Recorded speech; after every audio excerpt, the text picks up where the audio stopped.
his feet. Airs it out down the field. It is caught by Tyree. Inside the 25 and a timeout taken. 3rd and 7, Matt Moore has time. Right to Revis, interception. Revis down the side, cuts back to this side, one block, and he's gone. Darrelle Revis all the way home. 100 yards, touchdown, New York Jets. Rodgers in trouble. It's going to get there. He turned 32 yesterday. Does he have a vintage moment in it? In the end zone, it is caught for the win. Richard Rodgers with a walk-off touchdown. A game ender for the Packers. Keenum steps into it. Pass is caught. Diggs, sideline, touchdown. Unbelievable. Vikings win it. This is WHPC Sports Talk. Football Friday. And it is, in fact, the first Football Friday with the season actually underway, baby. Welcome into another edition, Friday edition of WHPC Sports Talk on the voice of Nassau Community College, 90.3 WHPC. And man, the game kind of started out like it was going to be competitive last night, but it quickly went the other way thanks to Josh Allen and company. Let's get right into it. I'm your host for today, Joshua Umahi. Joined by me, I have Matt Leonard. How are we? I'm doing well, Josh. I mean, my fantasy team is not. I had Allen Robinson last night, but the Bills kicker got me points. Yes. That's the bright side. And let me just say real quick, I know you can introduce the rest of us, but Kory David thinks he's Ray Lewis over there with the dance moves. I actually like it. You're doing a good job. He's dancing like Ray Lewis in the studio. It's kind of nice. I went for the slide thing. I'm just getting hype. It's great. Football's back. Good night. Kory David back after a hiatus last week, but he's back. I'll say Wednesday. Last week, hiatus.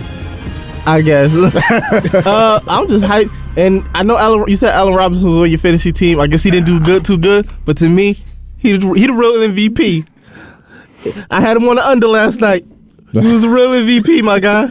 You said you hit what kind of parlay last night? This is crazy. I had 10. I got 10. I put 10 on, and I got about $760. $760. That's wild. Wow. Hopefully, some of your luck can rub off on the rest of us. That's got to be the biggest win we've seen from anybody on this show, right? Oh, absolutely. That we know about. I'll leave it at that. The craziest thing is I won about $300 last week on college. Really? In one bet? Yeah. We need Kory Davis lock of the week to be a thing. We need that. Just saying. Oh, like yes. Yale and college. Yeah. Like that, sure. Football Friday fans, stick around. That might be an installment for next week. Look out for that. Nico Each, how we doing? It's a beautiful day. Yes. Josh Allen, Cooper Kupp, and Stephon Diggs are my your favorite people right now. There's no way you got all those guys. I'm in your league. With the 10-man league, I don't know how the hell you got all these people.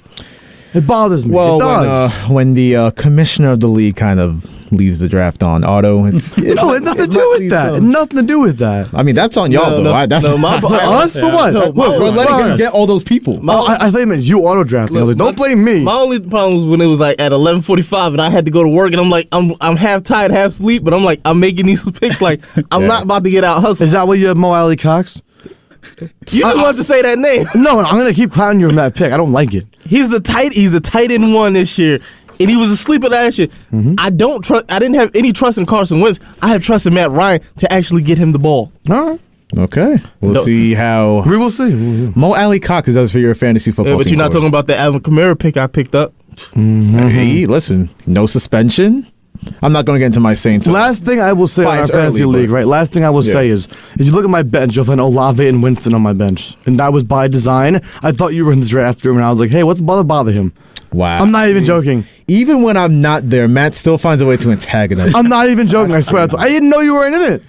I thought you were there. No. See, I would have seen that, and if you didn't tell me that, I would be like, oh, Matt, that's a great pickup by Matt. Just a smart pickup. Yeah. But no, of course it's out of spite. I mean, James is my backup. Nico's backup's Aaron Rodgers to Josh Allen. Mr. Ayahuasca. Who's Team Ferreira? I don't know. I don't think we should talk too much about this more, though. Yeah. Fans don't care about our league. No, I was trying to get my matchup right.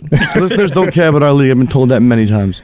Let's get to some real football, fellas. Please. The Buffalo Bills. We talked yesterday about how hyped this team was. Listen, we talked about all 6 of the game day panel picking them to win the title. Oh, yeah. And a lot of people were on them last night. They were 2.5-point favorites against the defending champs. That's the 3rd time in the last 19 years only it's happened. But the Bills, they are proving people right. They just completely... it was a close game in the first half. Outscored 21-0 were the Rams by the Bills in the second half. 31-10 final. And man, what a performance by the Buffalo Bills, who many say, not me, but if many say if not for a coin toss, they would have been the champions. I mean, they got a whole rule change now. That whole thing is not existing no more. Everybody gets a chance in overtime, which is stupid. Oh. You play the game. You play the game to win, and you play it how it's supposed to be. You don't just add any old thing which you think is wrong or right. You know, this game has been played for mad long, exactly like that. But I digress. I just want to put this out. The nickname of this game should have been the Odell Beckham Bowl, because it seemed like whoever was going to win this game, Odell Beckham was going to have eyes for, because he was interesting. He was wearing Rams colors, but at the end of the game, he was like, "Sheesh, what's up, Bills Mafia?" It's interesting. Von Miller's been recruiting him for a month. Yeah. It's interesting you say that, Kory, because didn't Odell, first, number one, wasn't he on the Rams sideline, right? Yeah, he was wearing their colors. He had a He was on their sideline. He was on their sideline, had a whole Rams outfit on. You gotta be kidding me, right? He tweeted something the other day pretty that ridiculous. kind of like... He tweeted something that was like, "Oh, whoever, like, to your point, Kory, whoever wins this game, basically, I might look towards." I think it's deleted now, but at the start of this game, it seemed real sloppy for me. As far as like you seen, like they were the Bills surprisingly was getting a great pass rush last night. I felt like Matt Stafford couldn't do anything, and then he was making these little nuances mistakes, like he couldn't get anybody else the ball but Cooper Kupp. I'm just like, I was surprised, because I thought that would have been the whole opposite game plan. I thought you would have shut down Cooper Kupp and let everybody else flourish. And I just was like, how do you like basically only go to him? Now, I'm glad you only went to him. right. My own personal reasons. But I was surprised he was able to still go off and pick that defense. And mind you, he did it against a defense that didn't have Tre'Davious White on it. You had a rookie and a bunch of other just players. You didn't have any superstars at that corner spot coming in. So I'm just like, the fact that you didn't take advantage of that just it should be a concern. And the fact that Aaron Donald couldn't get a good pass rush, because unlike this year, I call it the Von Miller effect. When he went to the Bills, you seen how everybody else is able to get freed up, and he's still able to get his stuff off. Aaron Donald is now getting back those double teams that he once didn't get last year. Him and Leonard Floyd are both getting getting action that it's hard to get to the pass rush now. Yeah, I mean, we saw it.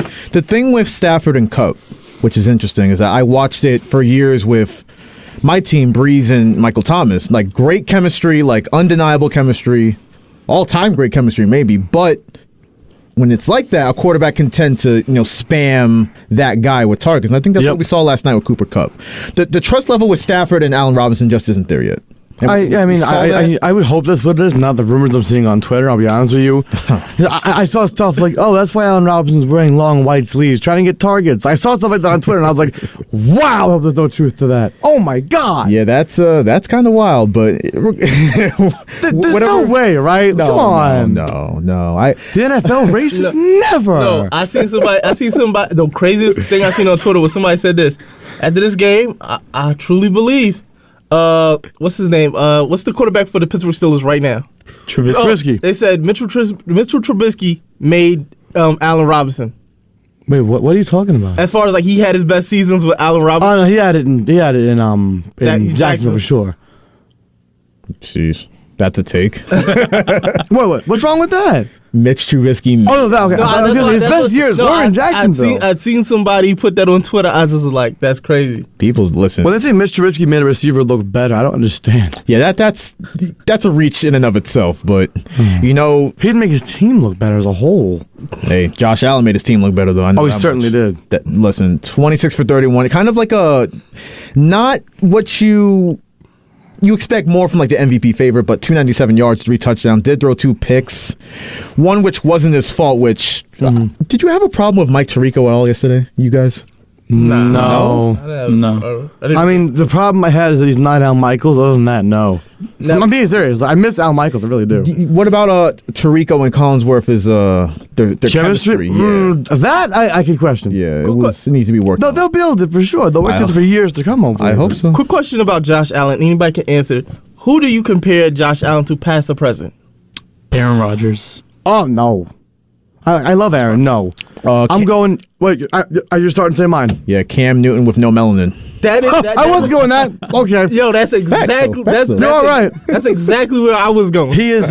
He's Cam Newton that grew up on like a farm in the Midwest. Really, is what he is. I don't know about that because I seen him. Look. Josh Allen was a farm boy growing up. He was. No, he may be a farm boy, but I'm not gonna lie.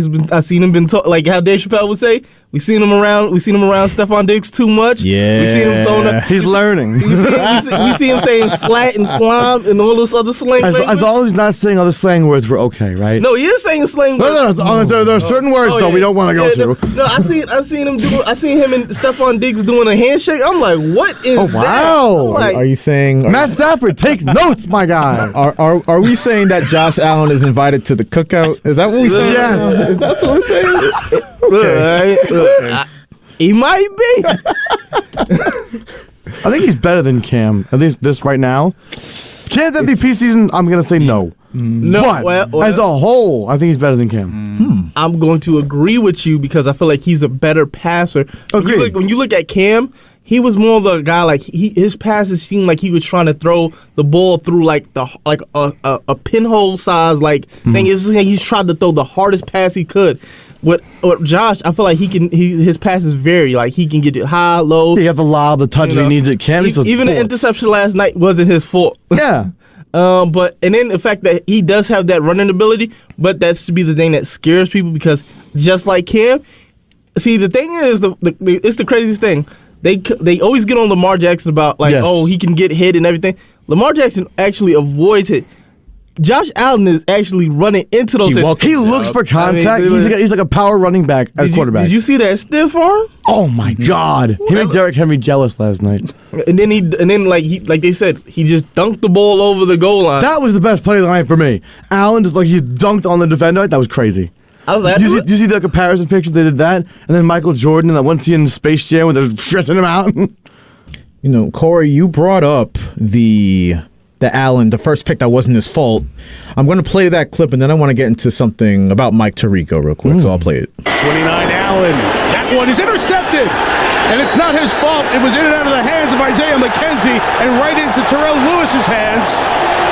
And the turnover is the only thing that stops Allen. Now, again, it wasn't his fault. Anybody watching that can tell, but Mike Tirico, do we really have to emphasize 3 different times? Not that I'm the play-by-play extraordinaire. Yeah, you really have to. We've done it before, though. We know a little bit. I've done it before for this sport. We do what I have done in football before. But I'm just. We'll be doing it in a week. If anyone wants to tune in Saturday afternoons, go on. Not another time yet. We'll give you the time. That's the one shameless plug that I love right for there, sure. baby. Tune into that. Oh yeah. But Mike, come on, man! 3 separate times you have to. Oh, it wasn't Allen's fault. It was in and out of the hands. I reiterate, it was not Josh Allen's fault. That's basically what he did. Don't let me think of the way he kept saying it. Yeah. What's the clip we love with Doc Rivers? Don't Blake. It's not Blake. It's not Allen's fault. Yeah, it's the same exact thing. It's the same. Like you could tell Josh Allen's his favorite player just based on that clip alone. Listen, you kidding me? I'm all about. Or I'm not. He has Josh Allen in fantasy trying to tell himself it'll be okay. It'll be okay. I'm not all about this, but I know it's impossible for play-by-play or color commentators to not be completely unbiased. Oh yeah. But Tirico and Collinsworth, they were just slurping up Josh Allen yesterday. If you're nationally televised, I feel like the bias really has to be at a very much a minimum. It's one thing if we talk about Gary Cohen with the Mets, and he obviously cheers louder and just bigger calls for a Mets home run versus a Nationals home run. Obviously, you're a regional guy at that point. You're on national television, NBC, doing the NFL game, first game of the year. What's with the biases, right? That's why people hate Joe Buck, and people don't think of that. Yeah. The anti-New York bias in Joe Buck is a real reason people in this area don't like him. Some of these big-time commentators, a slurpage be crazy, but... Every time the Cowboys play and Troy Aikman is on that call, you want to talk about, like riding the other team. Like, man, It's crazy. And Nico, I want to come to you about Josh Allen's performance. Now, that first pick wasn't his fault. And again, it was kind of like he was middling in the first half, but he turned up in that second half, man. And he's on your fantasy team, right? Yes. So what were your thoughts on his performance? he had the three best players of the game last night. The best time of my life in that second half. I was with you last night. I can't confirm. Oh my He was God. rubbing it in our faces a little bit. Yeah, the only thing that bothered me was Stephon Diggs not getting a lot of big plays last night, except for the touchdown. Yeah.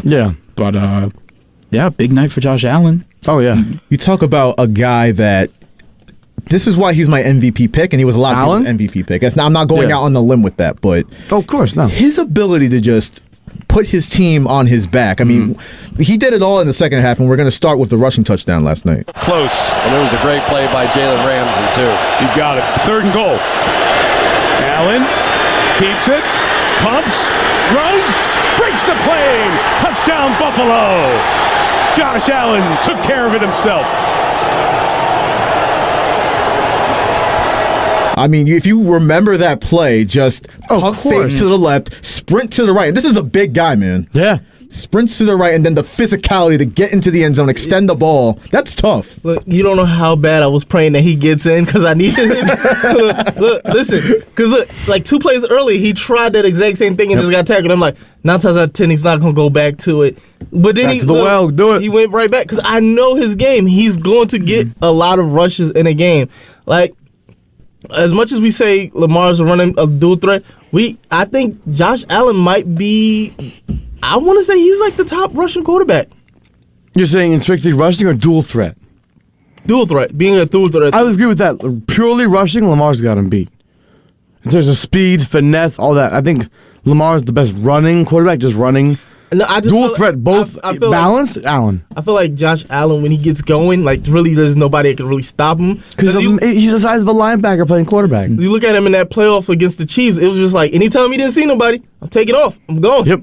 Yeah, he is a runaway freight train when he gets going down the field. No guy, especially in the secondary, wants to tackle him. And he started off, I believe he started off 10 for 10 or 9 for 9. Something like that. He started off hot until that interception that Mike Tirico reminded everybody multiple times that wasn't his fault, even though we saw it clearly. But I could have sworn he had like, did he have 2 interceptions? He did. The other one was his fault. It The other definitely one- was his fault. And then the running backs did not. That might be the downfall for the Buffalo Bills. Their running backs did not help Do them you at all. need a good running back when you have Josh Allen and be able to run the ball like that? Yes, because Yes. you want to take those hits off If you of want to him. be a Super Bowl champion, you do. I couldn't agree more, Nico. And we saw it last season, the entire last season, and it would have helped to have a better rushing attack against the Chiefs in that playoff game, kind of control the clock more. That's why they had to come back in the first place. And that's the thing with both the Bills and the Rams here, because we haven't talked enough about the Rams and what they didn't do last night. Oh, yeah.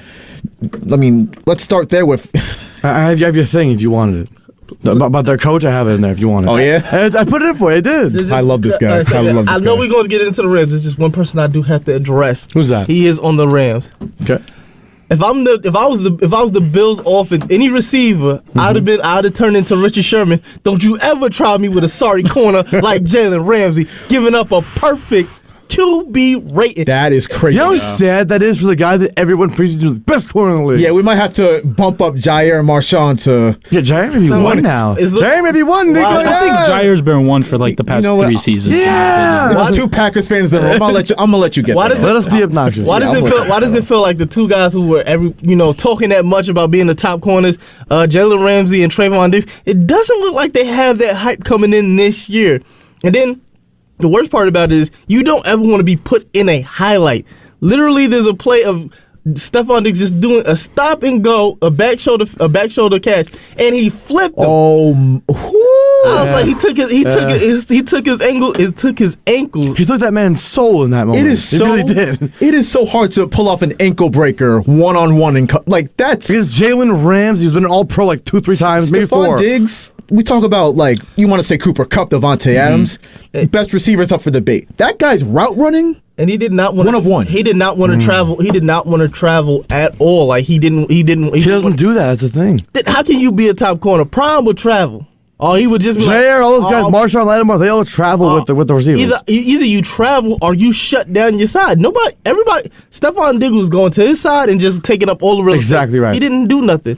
And you brought up that first play where Jalen Ramsey just got his ankles took. Here was the capper in the fourth quarter. Stopped him here tonight.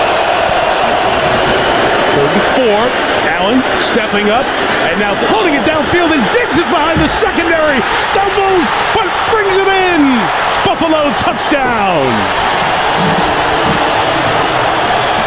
And then you saw Stephon Diggs hit Ramsey with the and one taunt. Oh, Look, to Jalen's defense, What can you say about him? listen, he ended the season getting cooked. He started the season getting cooked. He was getting cooked by Devontae Adams. No, Jamar Chase. Right? Chase. That's right. Everybody forgets that if Jamar Chase, if Joe Burrow would have just seen him, that was a touchdown. Bengals win the Super Bowl. I really hate the whole. I don't want to spark this debate. The whole T. Higgins play. Remember that with Jalen Ramsey? Oh, it was PI. They didn't score. They weren't supposed to score. But you're saying that Jamar Chase, that ruins that argument. Because if he sees Jamar Chase, so what ifs in that game? But still. And then that's why Jamar Chase was mad at that into that game and threw his helmet because he was like this. Had this guy? He was cooking him the whole night. Jamar Chase this year is going to be so good. But it just shows to like. Their defense isn't what it once was because the Rams. Because I want to say it again, the Von Miller effect. Leonard Floyd and Aaron Donald is going to be harder to get to those pass rushes this year because you don't have the outside presence of Von who can take those double teams away. Like if you look at it like this, Aaron Donald's not going to be getting those those one-on-one opportunities again like that. Bobby Wagner, he's a good commodity, but I didn't see anything that much from him. yeah, and Bobby Wagner's on the tail end of his career. Now it was a big acquisition in name, right? But to your point, Kory, you bring him in, but Von Miller, I love that point because that's a big loss. You free up any chance you can get, any player you can get to free up Aaron Donald, who's already the best defensive player in the league. That's a big loss. I honestly didn't think it was possible. I think Von Miller might break the sack record as far as like with the Bills. No, not with the Bills. No, you're saying the NFL sack every single season. No, not the single. I'm talking about all time. Wow. I hope he does it because it seems like he's very consistent. He's a very consistent double-digit sack. Yes. Like last night, I think they said this is his 27th time having multiple sacks in a game. And it was just like he had the way he can, as old as he is right now, the way he can just still bend them corners and just dip. Like there was one pass rush where it was like he got chipped and then just faked out the left tackle and was able to still get the sack. Yeah. And it's just freaky how he is on that defensive on the defensive line. We're talking a lot about the Rams' defense, what they didn't do. And yes, 31 points is bad, but then again, Buffalo Bills' offense is just so good. Yeah. But the Rams' offense in the second half, vanished. Remember McVay's like an offensive guru of a coach. Yeah. Where did they go? Where did Sean McVay go? We're not the only ones asking that question, you know. Yeah. Where's McVay? I can't find him. Where was Sean McVay? The narrator at the end makes that clip. I'm sorry. Where was Sean McVay? It's like Kory's doing the Brian Windhorst over there. What's going on the sideline?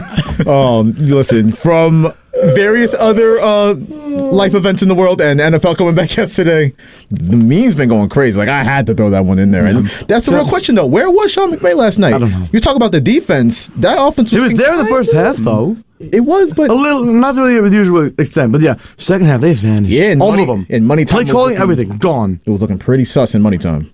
What? Well, speaking of Sean McVay. Yes. Since he was hired in 2017, the Rams haven't been under 500. In that span, the Giants haven't been over 500. So I had to plug that in there. Nico, speaking of Sean McVay, I'm gonna bash the Giants. What you really just said? Paul, where did this just come from? I had to throw that. That is in there. beyond. I saw that this morning, and I thought it was the most beautiful thing. That is so beyond as the Giants catching a stray. That is Sean McVay as the stray one. You're just shooting the Giants directly. That is wow.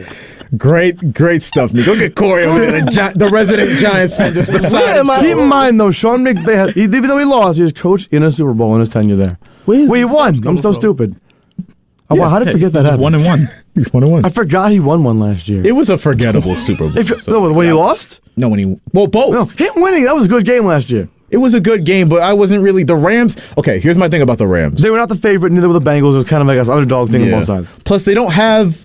Do the Rams have a fan base, or do they just have a bunch of hype beasts? Well, they just have Los Angeles. That's a good point. Yeah. They're LA, and they're not the Chargers. They have all the LA fans in their stadium. Just saying. Chargers, when they moved from San Diego, I get it. You know, LA's a bigger market. I get it. Nicer stadium. Fine. Charger fans never traveled to begin with. Why did we think that we're going to travel even across the state of California? Facts. Who thought that was a good idea? You brought up the point where it's like, if you're talking Rams home game, Chargers home game, at Rams home games, it definitely feels a little bit more of a home field advantage. It feels like a Chargers away game when they play in SoFi. It does. That game. And they're my pick to win the Super Bowl, for the record. I said it yesterday. I will say it till they are out. I'm rocking with the Chargers till they get eliminated. But, I still think that's a very, very, very bold take.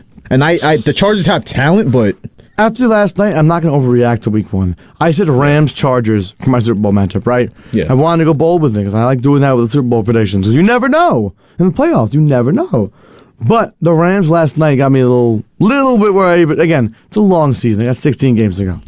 absolutely, this is just 1 week of 18. I want to remind everybody of that. The week 1 overreactions kind of get a little crazy. Yeah, look, I'm not going to overreact crazy to this whole situation. Only thing I will say is though, that offense does look like a problem as far as not trusting your other receivers, like not getting anybody involved. And the fact that I don't feel like they have anybody who can get consistent releases and separation.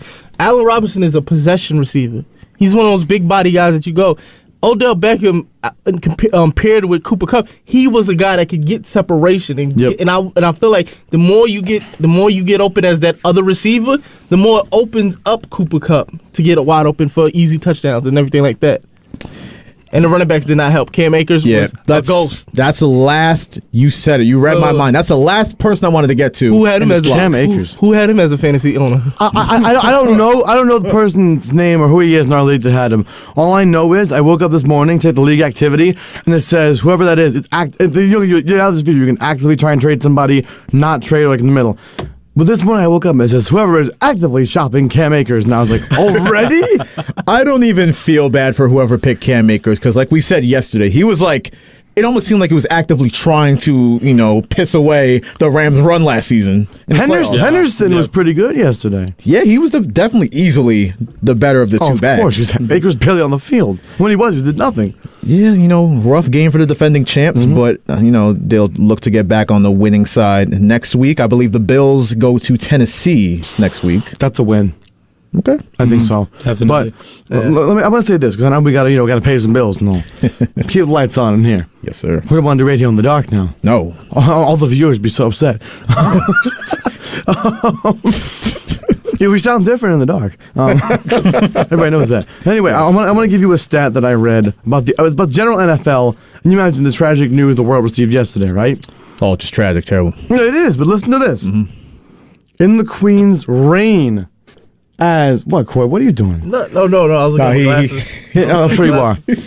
In the Queen's reign as the monarch in England, right? Yes. She was queen for, I think, almost 70 years. It's a long time. In that time, she saw 6 different popes. She saw 14 different United States presidents and 59 different starting quarterbacks of the Cleveland Browns. Wow. That's 59. I thought there would have been more. In 70 years, I wasn't like 80. Oh, wait a minute, guys. Cam Akers had the same amount of fantasy points that the Queen did last night. We did? Wow. Was the Wow. Whoa. Okay, the Rams offense looked dead, and I'm not going to finish that joke. Before we lose our job, let's go to break. This show on 90.3 WHPC is brought to you by The Irish Poet, a restaurant and bar located at 1891 Wanto Avenue in Wanto. Our motto is, you come as a stranger, but leave as a friend. Hi, I'm Mike McNeff. I'm one of the owners of The Irish Poet. Our menu includes appetizers, burgers, tacos, and Irish favorites like fish and chips, shepherd's pie, and Irish spring rolls. We also provide a kids menu. Our banquet room can cater for events up to 70 people, or you can catch all the games on one of our 20 TVs. More information is available at 516-588-1891 or on our website, theirishpoetny.com. This show on 90.3 WHPC is brought to you by The Nest at NCC, a food pantry located on the campus of Nassau Community College. The Nest offers groceries, personal care items, school supplies, and new clothing to anyone in need who are part of the campus community who are finding it hard to make ends meet. The Nest is a nonprofit agency that accepts donations of food, basic health supplies, and more. Whether you are able to provide help or need some, more information is available by email, foodinthenest@gmail.com. That's foodinthenest@gmail.com, or online at nestncc.weebly.com. That's nestncc.weebly.com. Celebrating 50 years of radio at Nassau Community College by being named a finalist for the 2022 Best College Radio Station and a B. Marconi Award. Voice of Nassau Community College. This is the award-winning 90.3 WHPC HD Garden City. Listen on your smart speaker. Play WHPC. And available on Odyssey, TuneIn, iHeart, and on the WHPC app. 90.3 WHPC. Down the left field line, is it enough? Gone! There it is! 62! Touch first, Mark! You are the new single-season home run king! I'm not paid to be a role model. I'm paid to wreak havoc on the basketball court. There's the pass to Leonard. Puts it up. Yes! Is it the shoe? I was going to rip his heart out. I'm the best ever. I'm the most brutal and vicious and most ruthless champion there's ever been. One of the world's most talented athletes is retired. It is true what somebody said today. There was Babe Ruth and Muhammad Ali and Michael Jordan and Wayne Gretzky. Gretzky in front, saved by Flaherty. The rebound, score! Favre just threw it perfectly right over him to Kory. Only Brett Favre could do that. I don't care what you say. This is WHPC Sports Talk on the voice of Nassau Community College, 90.3 WHPC. Game on! Game on!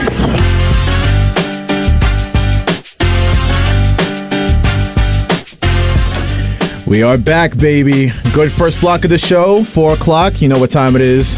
Another hour of WHPC Sports Talk on the voice of Nassau Community College, 90.3 WHPC. Once again, Joshua Umahi, Matt Leonard, Kory David, and Nico each with you.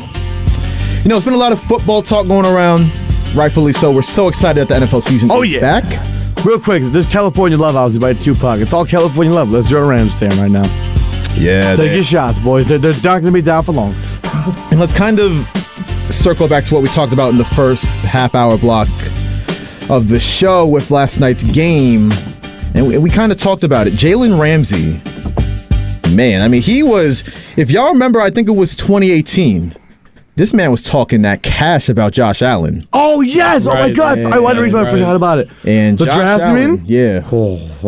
Josh Allen got that get back last night. That's what we didn't talk about in the first block. That was crazy get back. Josh Allen said I had to get it back in blood last night. For real. Josh Allen, I mean, I don't think he's the kind of guy. A lot of guys do this.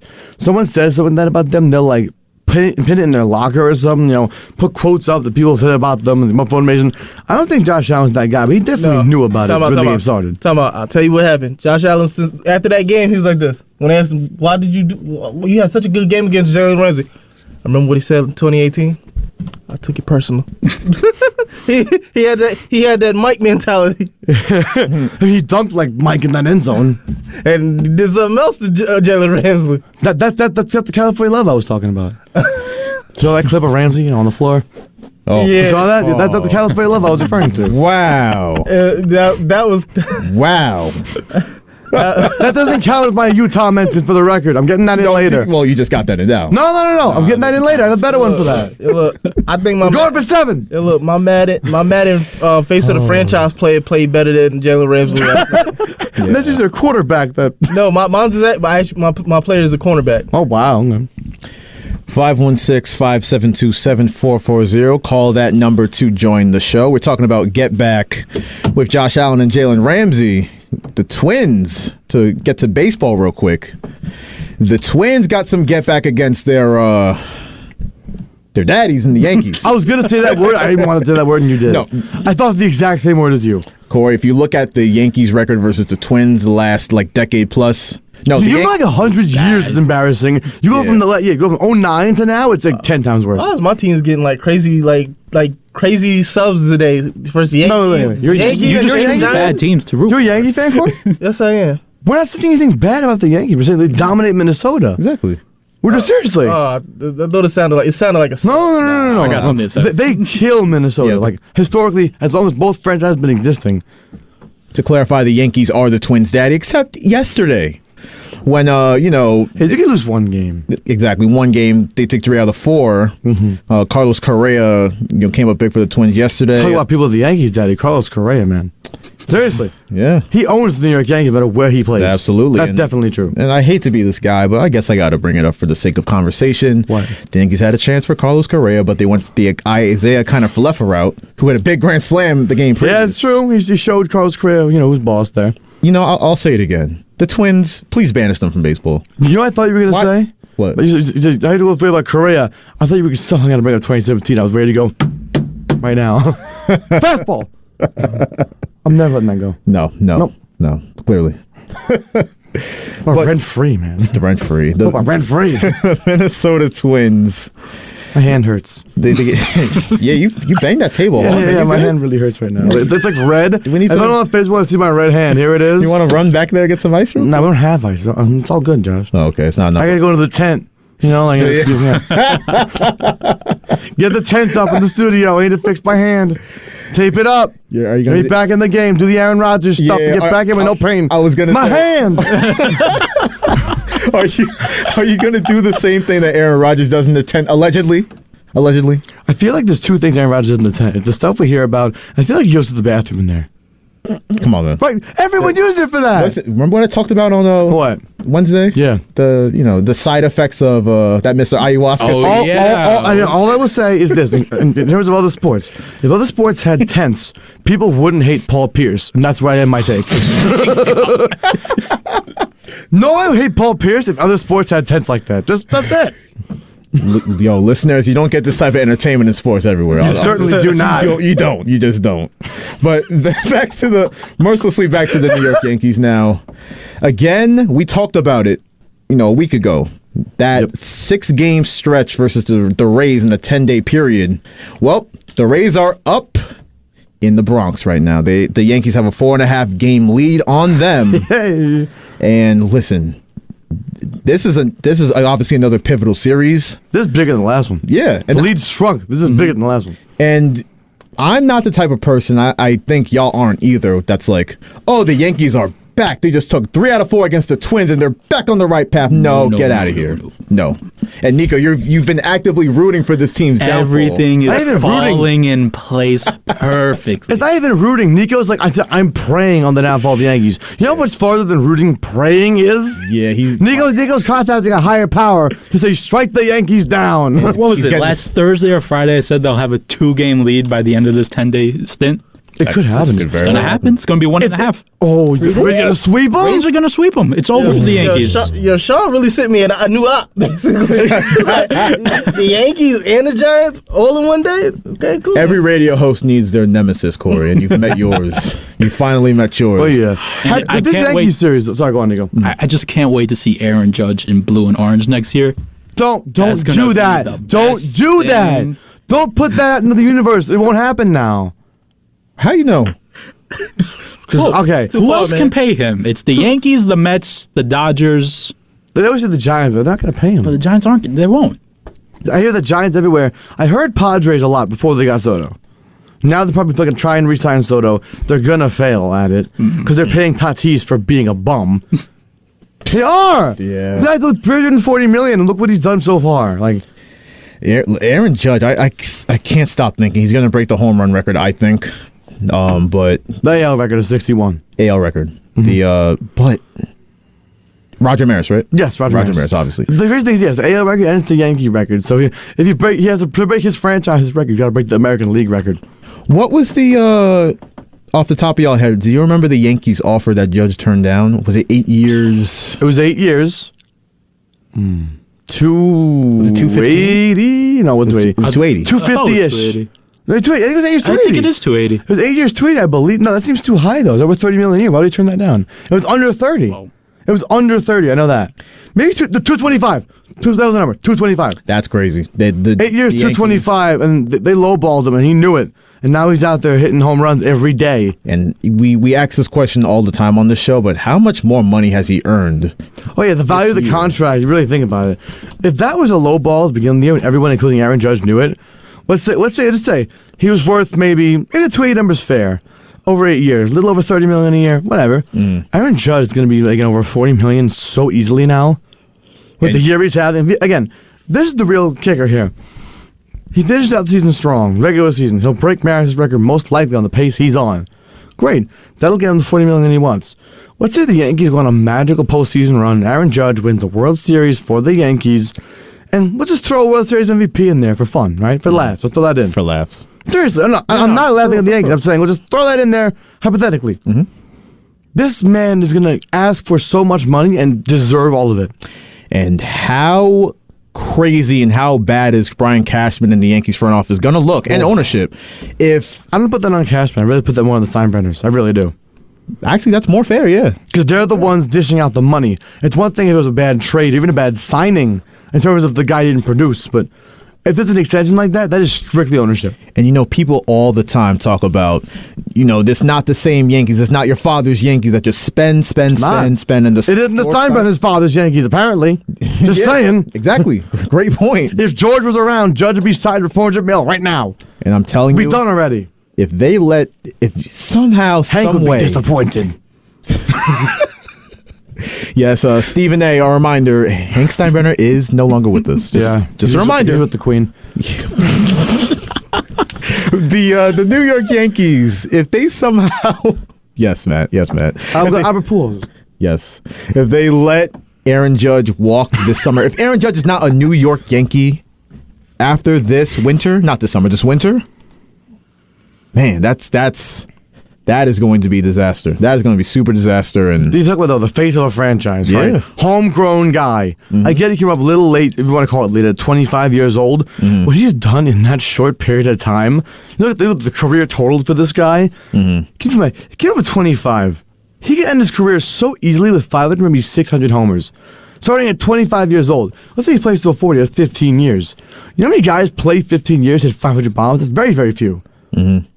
Listen, he's phenomenal. He's got the Yankees on his back, but that rest of the lineup, and we talked about it, it's rough right now. There's so many guys injured for them. Anthony Rizzo was out. Stanton had a pinch hit appearance yesterday, struck out. And you need more from him if he's going to protect Aaron Judge. I don't think Stanton is ready to play right now based on when we saw him get hurt on that one swing. Yeah. If you saw him, he couldn't put pressure and put any weight at all on that leg that he hurt. I think it was his left leg. Was it an ankle? It looked like an ankle to me. Do we have confirmation what that is? I'm not sure on that. I think it looked to me watching the game, it looked like an ankle injury. Some kind of lower leg thing. It wasn't like a quad thing or anything like that, for sure. But Stanton does not look ready to go. I feel bad for him because he just came back off the Achilles strain. Now he's got another thing to deal with. And this seems to be the Yankees' MO in recent years. They get these big names, big good players when they're on the field. That's the key there. It's what's always talked about in terms of these large, big baseball contracts. It's, you're paying for the production up front, right? But the longer it goes on, that contract looks worse and worse and worse. And I hate to just rule out Giancarlo Stanton like this because he's a great player, one of my favorite players of all time. Oh, of course. Honestly. And think about that. We watched him play in the Marlins uniform forever. I'm the same as you. In my lifetime, he's one of my favorites. And I watched him hit bombs off Jacob deGrom in Queens for years. We've talked about it. Again, it was bad for the Mets for him to hit majestic home runs all the time in Citi Field. Of course, but neither team was competitive. So we could watch it and go, wow, that guy's great. We were just watching in amazement. And it wasn't Yankees, Red Sox, and JD Martinez hit a bomb. They had to curse him out. But, we know neither team's going anywhere. We were able to watch greatness and appreciate it. Down to a 742 OPS for Giancarlo Stanton. On the season? On the season. How many games played? I'm going to take a look, actually. Because I feel like he's a low sample. It's not small samples, but smaller than he should at this point in the year. Yeah, it's I would guess under 100 games, if I had to guess. It's 90-something is my guess. Yeah, smaller sample size than, most of the other players in the league. He definitely doesn't qualify for OPS at this point. He was out for a while, but they need more from him. The Yankees do. And we'll see how they do against the Rays. And Nico with the bold prediction, the Rays are going to sweep the Yankees. I don't call that bold in terms of scorching hot take, not that bold. I think it's an aggressive prediction for sure. Bold? I'll give you bold. Oh, the God. Yankees missed the playoffs this year. No chance mathematically that happens. I'm sorry. There's no way. They did. No, I'm saying, of course, they have not clinched yet. They have to basically lose out with how much they won early in the year. But I think the Blue Jays will finish better than the Yankees this year. In the division? Yeah. Let me see where the Blue Because Division third? Blue Jays on a roll. That's bold for sure. That one's bold. Yeah, that's a great point by Nico. It's not just the Rays. The Yankees have to we worry always about. forget about the Blue Jays when we talk about the division. Real quick on Giancarlo Stanton, I found the games number for this year. Yeah. I was going to guess 92. It's 91, so that's not bad. Very, very. Yo, your prediction game, man, or your what's the word I'm looking for? Your That's not prediction. Your approximation. I was going to say, we'll see what my prediction game is. I'm calling the Chargers for the Super Bowl. We'll see how that goes. But, hey, you and I are coming off last prediction show we did for a sports season. We're coming in hot, you and I, with the Warriors, so. Yeah, I cannot wait. I would brag about that for a year until the next NBA prediction show. I will. Yeah, we got a little NBA coming up towards the end of the show. 516-572-7440. Once again, that's the number if you want to dial. We just talked about the Yankees. And Nico, you brought up the Blue Jays. They're just 6 games back. Yep. That the Yankees. They're slowly creeping back. They're 8-2 in their last 10. It's gonna happen. We will keep our eyes out for that, but let's kind of pivot to the other side of town. I love we were talking about, Mike Tirico's bias. We're talking about national sports too, where it's like the Yankees suck. Yeah, it's very apparent. I'm sorry to those Yankee fans out there, but you guys do suck. Listen, if Yankee fans, I know it's a very Mets-heavy show. It always has been. It's kind of freaky. I don't know. If you want to defend your team, call up once again. Yeah, really. Speak to us. We will listen to you. We will battle you out, but you might win. Who knows? You might. Slim chance. Yeah, very, very slim. Remember, we have the ultimate power to press the X button and end your call. 516-572-7440. But if you keep making good points, I might just hang up on you. Don't embarrass me. I'm waiting for one Yankee fan to be like, they won a lot early in the year. They have a lot of streak hitters. They can get hot at the right time. Go, I don't want to hear this crap. And you hang up the phone. Click. Oh, we lost connection with a reasonable Yankee fan. I'm so sorry. Oh, I'm so sorry. That's the third time it's happened this week. It won't happen again. I feel like this is why nobody's called today. We're making all these things, but we hate callers. But we don't. We love callers. I love callers, but I'm trying to provoke Yankee fans. We haven't heard from you guys in a minute. That's a good point. What's the pulse of the Yankee fan? Where are they? They're dead. Like their team. Like someone recently. Stop! No, you didn't have to do that. No, I looked right at you and you were Ramsey's ankles. I mean, it's just all lining up right now. Sean McVay in the second half. We can keep doing it. Where is Sean McVay? Where was Sean McVay? I think the best part is where was Sean McVay? Kory's like the I don't know what that's from, by the way, but that's hilarious. Right? Look at Kory. This is disappointed. Like the disappointed chaperone over there. I want. I'm really going in on the Yankees. This is crazy. Hey, listen. They gotta play better, and then we'll talk nicer about them. That's how it works. Kory, I understand. Baseball is not your top sport. That makes me feel like a Cowboy fan up here. It's not that bad. At least you weren't making takes like Eric yesterday. Wow. No. Eric has some good takes. He did. Up until the Michael Irvin agreement. But, Eric knows his stuff, man. He does. He does, for sure. All of our new talent in WHPC. I'm telling you, I call it the rookie class. This is I like that. The rookie class of 2022. Yeah. Seriously. That's what you guys are. All right, before Nico over there feels himself a little bit too much, let's go to the New York Mets. Good thing you can't see anybody when he does that. That wouldn't be legal. Yes. Oh, wow. I'm so close to my finger hovering over there. I know. You said every show and you never do it, Josh. It's bad. I'm just about to keep it right here, just in case. Oh no! I thought you meant my mic button. No. I was like, you just turned my mic off yesterday, and I was like, I am not somebody we used to do the show with. I'm not that level. I'm not giving you the redacted treatment. The redacted. The New York Mets. I didn't get in trouble now. Go on. That phone's gonna ring in a second, and we'll know who it is. Go on. New York Mets with a much-needed doubleheader sweep. Let's stay focused, fellas. Please. Against Pittsburgh. And now they travel to Miami for 3, and thank whatever God you serve. I know what you're going to say. Yep. They're not facing Sandy Alcantara. I checked this. Thank you. But I have to give Mets fans the reality check, right? Yeah. I would rather face Alcantara than some of the pitchers we're facing. For at least one game. Because how he's pitched lately and how they've pitched lately. That's true. It's all about who's pitching well at the right time. He was the Cy Young favorite for maybe 4 months. Mm. And then he's really, I'm not saying he'll lose as Cy Young. He still very well could win it. He has fallen off so much since the beginning of what he was doing. He was on a historic pace. He's not that guy right now. Mm-hmm.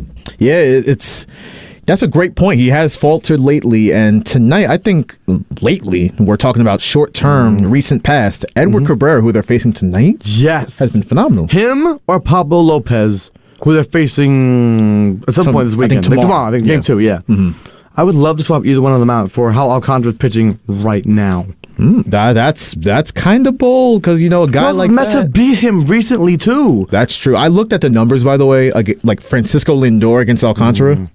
Lindor, talk about ownage. Yeah. If you want to know what I'm talking about, take a look at the advanced, like the specific splits. I mean, even in Lindor's what you want to call a down year in his first year in New York, he's still Alcantara's on the mound. Lindor just woke up. Yeah, and he's listen, you know how I feel about Francisco Lindor. Everyone just throws all this crap at him for the $341 million, but he has had a great year this year, and you know who's had a sneaky good year for the Mets? Who's that? That would be David Peterson.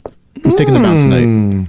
I mean, sneaky is the right word because this goes so under the radar because the role he's in and doing this makes it more impressive and better for the team. Think about it. He's been sent up and been sent down from the bullpen to the starting rotation. Whatever the Mets have asked this guy to do, he's done and performed admirably. I wouldn't say bullpen is admirable, but still, he did it and took the ball. That's true. He was best he could. He was shaky. I mean, he's not Michael Givens, but he's not Devin Diaz. He's in the middle somewhere. But it was that game against the Yankees he gave up that bomb to. I was there. I mean, they brought in Peterson, and I thought, okay, it's going to be a great setup, man. It's going to be great. Gleyber Torres hits the bomb, and I thought of Anthony's famous quote. Yeah, Gleyber hit a 2-run shot, tied the game. I love Anthony's quote. A blind squirrel finds a nut once in a while. Yeah, and just saying. There you go. And but that bullpen aside. This guy, and he has a 3.32 ERA, 7 That's probably because of the bullpen stuff. Yeah, and think about it. Again, he struggled initially, but if we're talking about David Peterson's best prospects in the postseason, oh yeah, I think they're going to try, along with Tyler McGill, who's on the way back. Mm-hmm. They're going to try. I've heard that for a month, but yes, he's pitching pretty well in them. He's on the way, meaning he's like, I feel like Tyler McGill being on the way back makes me feel like when the Mets AAA team used to be in Vegas. He's like walking from Vegas. That's how on the way back he is. Yeah. He's somewhere in like the Midwest right now. He'll get here by October. Yeah. Just saying. He's walking from the old AAA stadium is what he's doing. McGill is OTW eventually. But yeah, Peterson. Too long to realize what OTW stood for. On the I thought that was a new fancy IL type thing. I was like, what is that? is that like a new term for the bereavement list or the paternity leave? What is that? What Matt over there? What are these new kids with the acronyms? No, I thought it was a baseball thing. I'm like, oh yeah, I text that all the time. Sorry to spring that one on you suddenly, man. No, that's okay. But David Peterson, though, McGill, and they're gonna try the Mets to bring them out of the bullpen, and it's interesting. And it's a little unsettling because I hate the idea, and that's why they haven't brought up Mark Vientos yet. That's still atrocious to me. They haven't done that. But yeah, they're going to ride with Mr. Darren Ruff, and we'll see how. That goes so bad. He 1 for 24 since he was acquired. So bad. When people are saying, and remember how much we all hated Escobar? Yeah. I know he's hot right now, but put that aside for a second. Before he even got hot, people were saying, I'd rather you find a way to put Escobar in the lineup over Ruff.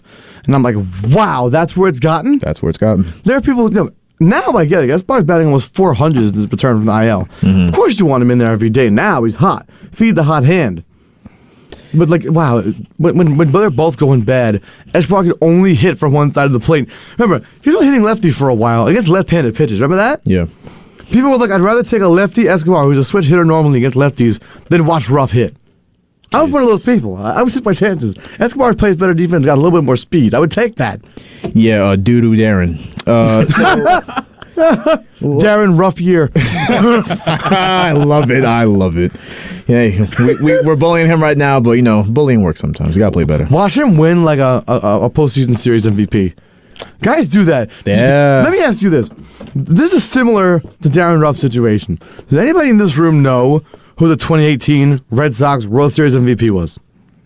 2018? Yeah. The year they were amazing the whole season, just rode all the way to the World Series. They had a bunch of stars in that roster. Who won a World Series MVP? Similar guy to Ruff in that role player platoon role. Any clues? You gonna say the name and I'm gonna be like, Any guess, Nico? Any guess? No. Steve Pierce. No way. Yeah. Oh my God. No way. Nope. No. He was the big righty that hits lefties. He won World Series MVP. That gives me a little hope for Darren Ruff. If a guy can get hot, anybody can carry if they get hot in baseball. That's how it works. Steve. Wow. You can fact check me. That's real. Steve. The man was World Series MVP on that team with Chris Sale, Xander Bogaerts, Rafael Devers. All those guys in the Red Sox now were there and better then than they are now. That is a great call, man. JD Martinez was there. All these guys were there, and Steve Pierce won World Series MVP. That makes me think when you get into the postseason, these random heroes emerge. Great point. You never know. Just get in. That's kind of, to go more towards your point, it's kind of what the Mets have done all season long. Not random guys. I wouldn't say random all season. But there are moments, though, where you're like, who is this guy and why is he getting a big hit? You're right. Nick Plummer, that game against That's the best example. Nick Plummer, we've seen early in the season Jankowski. Oh, yeah. Oh, my God. He's still in the minors, though. Yeah. Remember that. The Mets bench this year, and even last year, different cast of characters. Last year with the bench mob, the whole thing. Yeah, Drury, Peraza, all these guys. Then they're gone now. Oh my God, Peraza! Wow. Yeah, Jose Peraza. Whoa, we're not talking about the Yankees Peraza for the record. We're talking about Jose Peraza. Jose Peraza came up clutch for the Mets in spots. Yeah, and oh my God, the Mets bench this year, they kind of carried it over with a completely different cast of characters. Wow, they've stepped up when they've been needed all year long. That I didn't put that together. The comparison last year to this year with the bench till now. Mm-hmm. Whoa. Yeah, it's. I think Darren Ruff is still starting. Not tonight. I love their lineup tonight for the record. Oh, go ahead and read it off for us. We've seen a lot of weird lineups from Buck recently. We know the 1 through 4 we knew with Buck Showalter, for instance, over 100 games of the year, was practically the same except for the one game Lindor slammed his finger in the door in L.A. Oh, yeah. And I was saying, or Marte had the groin injury. If one of the guys were out, obviously you're going to move guys around. Marte is currently out, which is upsetting. But this lineup is probably the best they've had when all their regulars aren't in. Leading off, Brandon Nimmo. This is what excites me. Number 2, Francisco Lindor in the 2-hole. I love that. Why has nobody thought of doing this yet? Batting third, I like this more. Jeff McNeil's hitting third tonight. Love that. Alonso's back in the 4-hole where he belongs. This is the only small discrepancy I had. Naquin 5, Canna 6. That's a minor discrepancy. They're one spot apart, still in the middle of the lineup, both of them. I would put Canna over Naquin. Facts. Whatever. Then you look next, though. Buck's probably split up lefty-righty because it goes Naquin, Canna, Vogelbach 7. Escobar 8 and Nico 9. Vogelbach 7. He has been sliding lately. He's been slumping a little bit, but I feel like him 7 adds some pop. It does. Some much needed pop to the bottom of the lineup. And you said he's like a boomer bust kind of hitter. Absolutely. At this point. And you said McCann's playing tonight? Nito is catching David Peterson. A lot of the Mets pitchers prefer Nito. And I feel like, I've always said you have to be a really, really good pitcher to have a personal catcher. And I feel like if you have that, you got to rock with your guy. And Scherzer has expressed he loves Nito over McCann. Nothing to do with McCann's defense. I think McCann's defense is better, and Scherzer knows it. But it's the comfortability and the relationship they have. By the way, have you seen, we were talking about Nito versus McCann here. Mm-hmm. Did you see, I think I sent it in the chat, the McCann splits in September?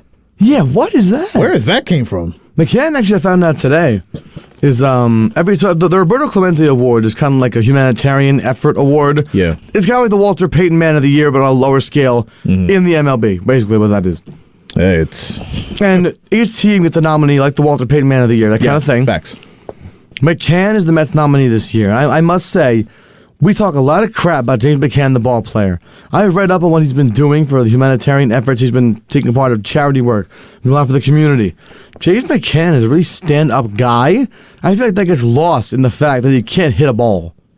I'll say it. He can't hit for his life, but he is a really good dude. Matt always coming in hot with seriously though. Compliment. No, listen to me though. For real. I'm saying he's a great human being. I love that. McCann, get in the cage. I like that was like I'm giving you a compliment right before I smack you in the back of the head. I actually thought for once Matt was going the complete heartwarming route. I literally was, and I thought, nah, I can't do it. I was almost there, and I was like, I can't commit to this fully. That's why he sucks at the plate. I can't. That's why we love you, Matt. You stay true to yourself. Thank you very much. You are listening to WHPC Sports Talk on the voice of Nassau Community College, 90.3 WHPC. Once again, Matt Leonard, Kory David, Nico joining Joshua Umahi. Guys, let's circle back. I promise. We're going to circle back to the NFL. We're going to get to some game picks in a little bit. Let's just preview one game in particular with a lot of storylines. I know you're going to like this, Kory. The Ravens and Lamar Jackson. Who are they playing? The New York Jets. Who's starting for the Jets? Joe Flacco. Yes! Joe Flacco. I'm just, okay, can I tell you something, right? Yeah. My big thing right here, if you ever watch Facebook Live, I'm always wearing a jersey, right? Yes. I swear to you, I used to own a Joe Flacco jersey. I don't anymore. I got rid of it. I went to a bunch of different places looking if I could find a Joe Flacco jersey on the Ravens. I swear to you, I did. Before I got here today, I got here later than I wanted. I was looking for a Flacco jersey. I wanted to be that guy. The jersey I'm wearing has meaning. I'll get to that as my final thought, but we'll get to that later. That would have been true to form. Yeah. The one I'm wearing has meaning, but we'll get to that later. I mean, it does. The storyline going into this game, I guess, would have been something about Lamar Jackson's contract, but I guess that deadline has passed, and will be working on he will be playing on his 5th-year option instead of a contract extension, which is crazy to me. Can he still get franchise tagged? Yes. No. The plan is if you're the Ravens, what you probably do is, if you can't get a deal done in these next 3 years, what you do is you let him play this option out. Wait, 3 years? Yeah. What do you mean? You let him play the option out on this year. You franchise tag him 1 year, then you franchise tag him another year. If I'm Lamar, I pull the Le'Veon Bell thing and refuse to play in their tag. You can't franchise him the 3rd year because it goes up, and then he'd be playing for $100 million for 1 year. Whoa! Wow. Here's a hot take, and I want to get to all you guys how you feel about this. I know how Nico feels about this. But Lamar, this is what you were saying all those things. We'll get to you. We'll definitely get to that, but I love it. We'll get to you. I'm telling you, and I'll let y'all have it. Yeah, I'm telling you. The Ravens, I know Lamar Jackson wants the $230 guaranteed or over that Deshaun Watson got. Oh, certainly over. We don't know necessarily what he wants because it'd be crazy if he asks for better ask for more than Deshaun Watson got. Facts. Lamar Jackson has playoff wins and a unanimous MVP on his mantle. Listen, I think what Deshaun's his whole thing $230 million, right? 230 all guaranteed. I think what Lamar should have probably got or anything is like 200 guaranteed or 215. Anything more, I think what the owners are trying to do is they're trying to bring back the QB market down to place because, like, you look at Kyler Murray. You look at Kyler Murray. You look at Russell Wilson. What they do is when they don't want the market to be reset by one quarterback, and I know all the owners are mad at the Browns for doing it. What they do is they put these things in place where they don't go. They reset the market back. So what Lamar Jackson is doing is he's fighting against that because he doesn't want to be pigeonholed into a contract like the Kyler Murray's and the Russell Wilsons. He wants that Josh Allen, Deshaun Watson type money. Well, Kyler Murray got a lot of money though.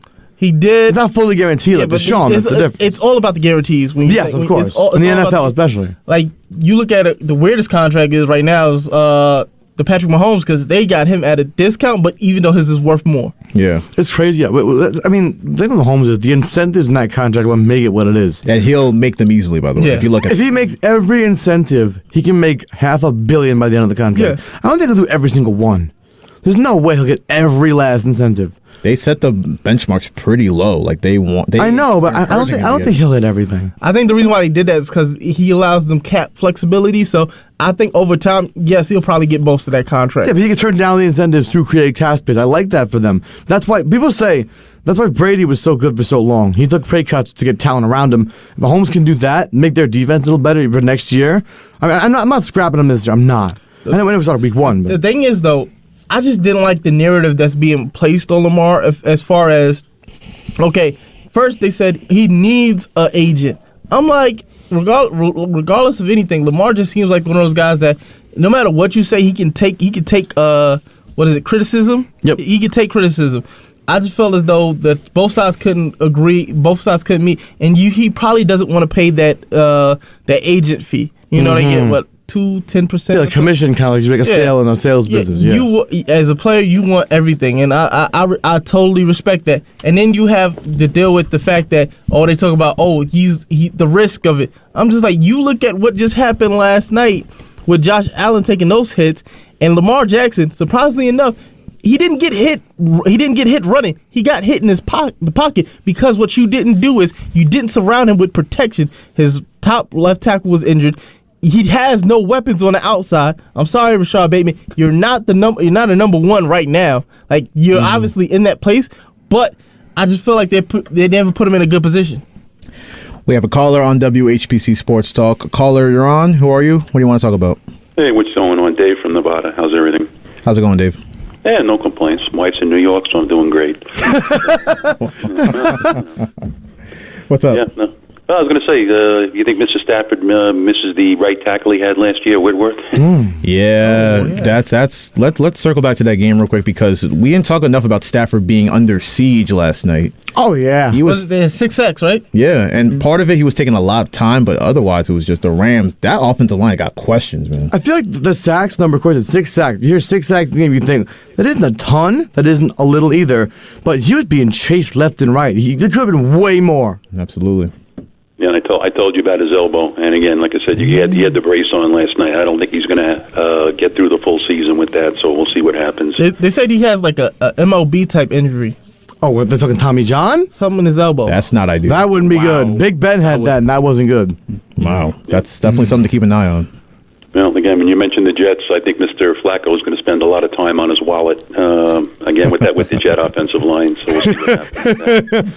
You know, I was listening last night again to a betting show, which, and again, I'm not a bettor, just so you know, and they actually, the casinos out here, a couple of them offer $10,000 bets for MVP. Obviously, you know, mostly it's always quarterbacks except for last year, but not one $10,000 bet was put in for Aaron Rodgers, and they were offering better odds. You know, again, when you bet 10,000, you're not getting what every man gets. You get better odds from the casinos, but no one likes Rodgers this year as far as that's concerned. Well, I mean, everyone should be betting on Rodgers right now. I wouldn't say. He's my team's quarterback too, Nico. I know we're on the same page, but I wouldn't say everybody bet on Rodgers. Well, I mean, someone should just put a bet out there. It's Aaron Rodgers. I would put him. You look at that I'd team. put him as a contender. I wouldn't say everybody should bet on him. With those receivers, if he can lead that team with that wide receiver core, that's a big if. A huge he's if. definitely the MVP if he can. I agree, but that's a big if. Yeah, and straight bets, which basically, you know, what's kept the books in line, and that, you know, again, it's kept everything going betting wise. The prop bets are eventually going to take over as far as straight bets are, you know, what the meat and potatoes, but the prop bets are really going to be taking over the betting out here, or I should say, all over the place. You know, people like the over-unders and individual stats and stuff like that. So, yeah, it's. Prop bets, you know, they're insanely popular on obviously we know the online betting. The Super Bowl, they're huge. Like, people every year we hear, what color Gatorade are they gonna, you know? It's definitely something to watch. The growth of it is definitely on par with what Dave's saying. You got anything else for us, Dave? Yeah, one of the great things that they mentioned last night, and again, Rex Ryan, why he did not succeed as a coach, because he treated every game with his players like the Super Bowl. He never knew how to take his foot off the gas with his players, and that's why his teams basically flamed out for him. That is a very interesting point, and thank you for the call, Dave. Oh, and just to be one favor, guys. Yeah. Okay, and just trust me, and I'm a geezer. When you're watching the game by yourself, a quarter, maybe even a half, but a quarter, turn the sound off, and you'll appreciate the game 100 times better. Wow, that's interesting. I actually do that for certain events because I don't like you know, I just like mine just like unbiased commentary. Yeah, you watch the game. Yeah, absolutely, great stuff, Dave. All right, I'll talk to you. All right, I'm gonna be doing that a lot on Monday Night Football. I feel like. I know it's Buck and Aikman. I feel like I'm doing that a lot on ESPN this year. You're not a fan of Buck and Aikman, huh? I've come around a little bit on Buck with football. Baseball, I've come to like Joe Buck, honestly, but now he doesn't do it anymore, so I don't know what to say about that. I can't wait till Sunday. I'm getting me that Papa John's football pizza. You are? I'm getting. Oh, the football shit. Oh, yes, I am getting that this Sunday. Football shaped pizza. Oh my God, that's great. That if you want to talk about us feeling the football being back, it's nothing like ordering a Papa John's football-shaped pizza to get you in the spirit, right? I feel like the fast food pizzas, you know, the Domino's, the Papa John's, the world, that's like, people say wings are football food. No, that is the most football food I've ever seen. Absolutely. You got me hungry over here. Yeah, I had pizza up for lunch, and yeah. what didn't agree with me too well, but let's move forward. Well, I hope who's ever back there in the lounge saved some pizza for me. I'll just leave it there. Dave brought up the New York Jets and their offensive line issues. Yeah, he said Joe Flacco's going to be spending a lot of time on the ground. And here's an interesting development. Now, the Jets already lost Mekhi Becton. Yep, for the whole season. Now, Dwayne Brown is ruled out for Week 1 against Baltimore with a shoulder injury. Yeah, I heard about that. That ain't good. All right, can I just say this? If what I think they're going to do, which is move George Fant back to left tackle, you got to pay this man because he's went right, left. You got to, in mind you, he's doing it without a contract extension right now. Come on, you got to pay that man. I mean, they got George Fant doing the Cupid shuffle in the line. To the right, to the right, to the left. And I'm not the biggest I'm not the biggest offensive line guy knows everything about. Yeah. But you know that position is the hardest to transfer over from side to side. Of course. As many of them would say, it's like trying to learn to dance with your feet. It's trying to learn how to dance the opposite way, basically. Mm-hmm. Kory, you nailed it. That's exactly what the Jets are going to do. They're planning to move George Fant back to left tackle. Start the rookie Max Mitchell, who they drafted this past draft, at right tackle.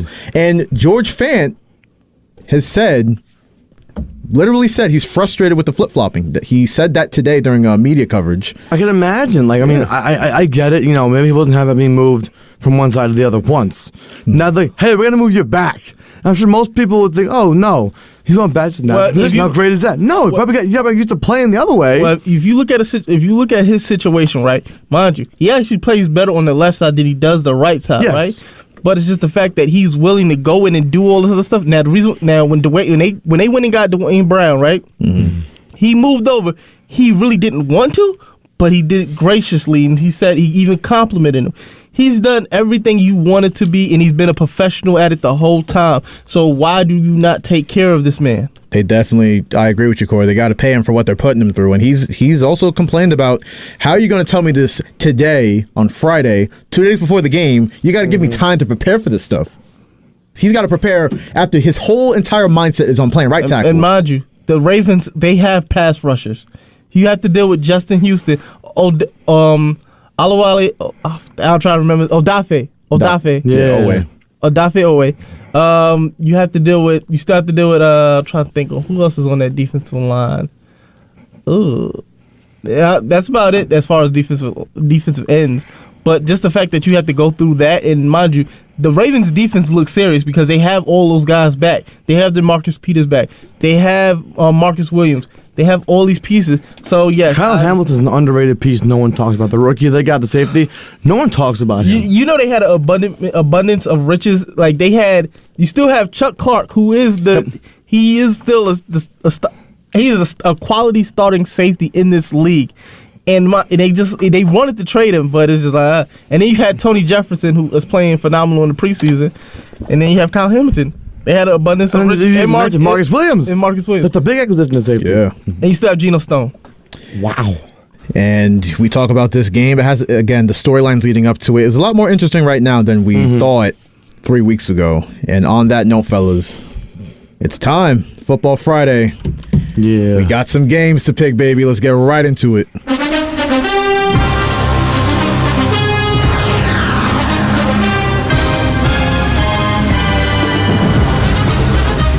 Yes, sir. WHPC Sports Talk Football Fridays. We are going to pick each week's slate of games down the line. And let's start with Baltimore at the New York Jets. Baltimore 7-point favorites. Rightfully so. Rightfully so, with Joe Flacco, your guy, getting the start. The elite quarterback. Yes. How do you... let's pick these games. Let's pick this game right now. What you got? Just winner straight up? Winner straight up. Oh, Baltimore, easy. Easy, Baltimore. I'm giving it to Baltimore, and if you anybody out there that need a tip, pick Mike Davis for anytime touchdown scorer. Ooh. Yeah, Kory, you're on fire with the parlays. Yeah, listen to that, man. Kory's right now is the hot hand of the betting world. So. Absolutely. Nico, who you picking? I got the Jets. Got the Jets? Whoa! Jets. Joe Flacco's getting revenge? Elite Joe Flacco. He's going to win that game. Wow, that's... You know what? I'm high on the Jets. I'm not going to quite pick them to win this game, but I'll pick them to cover the spread. 7 points? They're covering 7 points. I feel like close. They are. They tend to win stupid games. But week 1, though? I don't know about that. I don't know about that. Nah, they're not winning this. Not gonna be able to do it this game. You know, especially with the offensive line issues. Baltimore's gonna come in there and just do what they do. Second game on the slate, the 49ers, the Trey Lance 49ers leading them into Soldier Field to face the Chicago Bears. Who we got? Oh, God. Take the Niners with the points. They're a 7-point favorite. Take them with the points. Okay. Yes. Yeah, Niners. So, yeah, we're all in agreement. The Bears are going to be terrible. Oh, God. Yeah. And I just want to point this out. I've never seen the disrespect that Trey Lance is getting, not even being named the captain. You still have Jimmy G on the roster. It's like... And they'll still win by 10 or 14. You know what this just is like? History repeating itself. Joe Montana, Young. Steve Young. Oh. Yeah, a lot less talented than that. I would say for sure. Yes. Neither one is on the level of those guys yet. It's the Wish version of that. The Wish. You bought him on Wish. As uncertain as it seems around that team, they're going to pound the Bears this week. Of course. Next game, Cleveland at Carolina. One of the many revenge games on the slate. Oh, yeah. Week 1 is a lot of revenge games. We're going to have some shaking and baking in Carolina this week, Matt? Yes, we will. I'm going Panthers. I'm Very going Panthers nice. right now. Corey, what you got? Shake and bake. I'm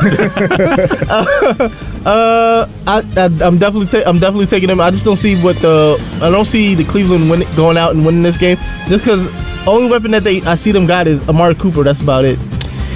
Nico, what you got? Yeah, I'm gonna go with the guys and say Panthers. We're all in agreement. We're going Panthers. I don't like Brissett like that. Yeah, definitely. Not that I like Baker as the top quarterback in the league or anything. You know, they've expressed that they're high on the Browns, and I'm like, why? Why? When Watson comes back, especially with see Deshaun that. Watson's It depends on their record when Watson comes back. Yeah. That's what it really is. It's not going to be great. I'll play Dobbs if I was in. He has that. Wow. Just because you play Dobbs. Watching the preseason, he has almost this. If you was to transfer the playbook over to Deshaun Watson, they both have a lot of the same athletic characteristics. Just think kind of like what they got in Baltimore with Huntley and Jackson. Yes. Okay. That's fair. See how that game plays out. Next on the docket, the Colts, 7-point favorites at the Texans. What's with all the big favorites? Because I mean, honestly, obviously teams are bad teams playing good teams in week 1. Yeah. I've never seen a lot of these mismatches in week 1 like this. I think we can all agree Colts are going to win this. Colts with the points. But hey, Davis Mills is always the guy in Houston. Jonathan Taylor, throwing the who? Jonathan Taylor is easily going to get a couple touchdowns. I hope so for my fantasy team's sake. Jonathan Taylor goes on. I'm in agreement. I'm picking the Colts, but you know what I say about Davis Mills? He is next. Next up. Eagles Mike at Glennon the Lions. is not there. He has a neck up on the competition. Yeah. Again, Mike Glennon is holding the record for longest neck. So Davis Mills, Mills 2 years in the league, man. He could be the best draft ever played in the NFL. That's Mike Glennon is at the bar very high. He got a wild neck pause. Eagles at the Lions. Eagles 4-point favorites. Who we got in this game? Can I go a little crazy on you? Sure. Lions. I like it. They're playing home. They're opening up in Detroit. Dan Campbell was bawling his eyes out on Hard Knocks. Talk about last season. This season, I'm going with the Lions. That kind of passion wins your football games. Okay. I think Jalen Hurts comes out. He's going to have a decent year. Comes out in week 1 flat, though. All right. He didn't play much in the preseason. He's going to come out flat. He has not built much chemistry with his new weapons. And he lost Jalen Reagor. So, therefore, the Lions are going to win. Corey, who you got? I have the Eagles. Just off the fact that I feel like they have the dominant offensive line. So, like they said, you win the game in the trenches. I feel like they're going to win the game in the trenches. And I just feel like they have the pieces on the outside as far as receivers that they can go in and just do what they have to do as far as making plays for Jalen Hurts. Nico, Eagles at Lions. Who you picking? You got the Lions, too. Lions. Yeah. I'll say this, Joshua. Add a little more spice to it. All things considered, the O-line and how fast Jalen Hurts and how mobile he is, Aiden Hutchinson will get his first NFL sack week 1. I can't wait to see that kid play. What is going on in Detroit? We don't know, and that's why they're so exciting to watch. You know what? Once again, I'll pick the Eagles to win, but the Lions are going to cover that 4-point spread. Absolutely. I think it's going to be a real dogfight in Detroit. I love how their record last year, with 3 wins maybe, and they covered. If you look at the cover record, if that was their real record, they're a playoff team. Like a top seed playoff team. Absolutely. They cover like crazy. Next game, I was going to say this was a dud until I remembered how high Nico is on the Jacksonville Jaguars. Yes, sir. They are 2.5 dogs in Washington to dump at his FedEx Field. Nico, who are you picking for this game? Jaguars. Woo. And Trevor Lawrence's MVP campaign begins. Oh! Week 1. This year? Stay off the weed. Okay. Nico coming in hot, boy. First the Jets, and that is? I'm so high on Lawrence this year. I love it. Peterson there with him, it's going to be the perfect combination. I'm gonna go Jacksonville. Okay. Because I like not just Trevor Lawrence. I think he'll step up. He has the talent. We've seen it throughout his whole career, high school, college, everything. I like the weapons they put around him for sure. Mm-hmm. And this is Washington. I mean, it's not like if they were playing like elite level playoff team week 1, I'd say probably they'll lose. But there's a good start for them. I'm not calling the MVP campaign rolling. And I'll give you a prop bet on this one too. Sure. I'm gonna say in the fourth quarter, Trevor Lawrence will hurt something in his lower body because FedEx Field has that power. Facts. I'm just saying. I hope it's not a long-term injury. I pray it isn't an ACL. I can't believe that feels. You're making it sound like it's MetLife. It's worse. It is so much Alex worse. Smith and Joe Theismann, all I gotta say, but I can give you a whole list beyond that. You forgetting Doomsday that happened with the 49ers versus Jets? That was a rough one. I do remember that. that was the apocalypse in San Francisco. It was kind of funny. Kory, As a Packers fan, who you picking this game? I got the Washington Commanders. Just to feel like Jacksonville doesn't have the offensive line that can withstand the pass rush from the Commanders. When you have, I'm not even sure if Chase Young is playing, but you still have Sweat, you still have Allen, you still have just a plethora of defensive linemen. All right, next game. I'm picking the Jaguars, by the way. Next game, nobody cares about my picks, though. Oh, fine. Patriots at the Dolphins. We talked a lot about these two teams yesterday. Miami, mostly my fault. I apologize for that. No, the Tua Tagovailoa discourse was very entertaining. Thank you. 3.5-point favorites, the Dolphins. Matt, who are you going with, Mr. Marino jersey over there? I'm wearing the Marino jersey because I want to show the people what a good Dolphins quarterback looks like. All right. That's why I put it on. I swear to you. Let the man live. Here's what I'm going to say, okay? Good. I brought a bag into the studio. You guys are probably questioning why I did this, right? Okay. You all love Tua so much. Who's going to go out here? You're watching Facebook Live. If you're not, I don't know why you're not. I'm holding a Tua Tagovailoa Alabama jersey in my hands. Okay. Who loves Tua so much they will don this right now? Sure? I'll do it. You sure about that? I'll do it.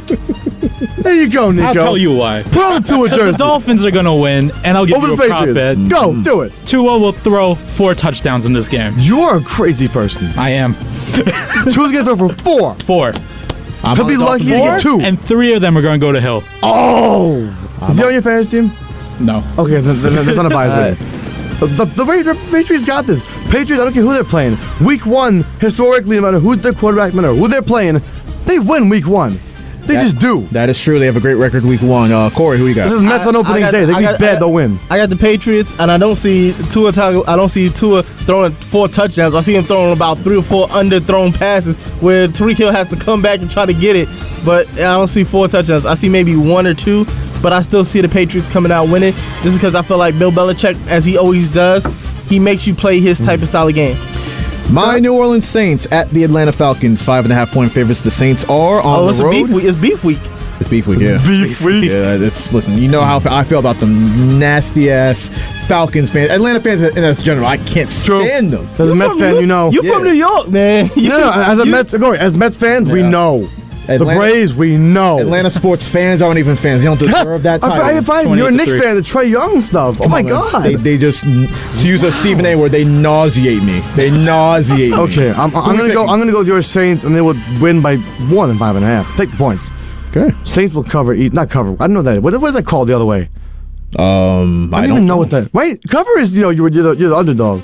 What is this called? We got to step up our betting terminology. we lost our betting expert, unfortunately. We did. We missed you, Mike. R.I.P. But yeah, I feel like New Orleans will win by I'd say 7 to 10. All right, you're picking the cover. Kory, who you got? I have the New Orleans Saints winning, and I feel like Jameis Winston is going to eat a big dub. There we go. Week 1 big dub snack for Jameis Winston. I do want to see what Cordell Patterson is going to do though. That's a good point. Yeah, fantasy stud last year. Let's see if he goes back with it. Nico, who you got? Yeah, I got the Saints. That's a no-brainer. I mean, do I need to say it? Pittsburgh at Cincinnati. The defending AFC champions are 6.5-point favorites against the Tomlin-led Steelers. Who are we picking? I love that this is a Week 1 matchup. I think this is going to be a great game. Pittsburgh. Final answer. Pittsburgh coming on top.